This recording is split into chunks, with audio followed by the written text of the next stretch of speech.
We have shelved a plan to cut corporation tax, saving, it's already the lowest in Europe. He would whack it up to the highest in Europe. A blatant lie. Labour's plan has been to raise corporation tax back up to 26%. That's not the highest in Europe. Corporation tax will still be higher in France at 32%, Germany at 30%, Greece and Italy at 28%.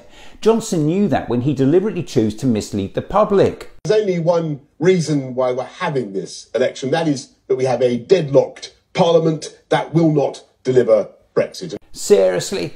The election was called after Parliament voted down a programme motion to debate the entirety of the EU withdrawal agreement bill in the House of Commons in just 3 days. There's not usually a reason for chucking in an entire parliament and calling an election, unless of course you're someone who misleads the Queen, unlawfully suspends Parliament and sacks 21 of your own MPs just for disagreeing with you. We have tens of thousands more nurses. Thanks to your grossly negligent management of the NHS, we've now got a desperate shortage of 43,000 nurses.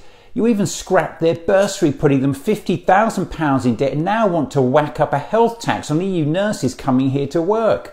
We will invest in GPs. Even my cat knows that since you lot promised 5,000 more GPs in 2016, we've actually lost 1,600. We are building 40 new hospitals. Not true. Johnson's 40 new hospitals plan is actually only 6. 40 would only be delivered if the Conservatives win the next 2 general elections. We put 20,000 more police officers on the streets of our city, and we are of our country.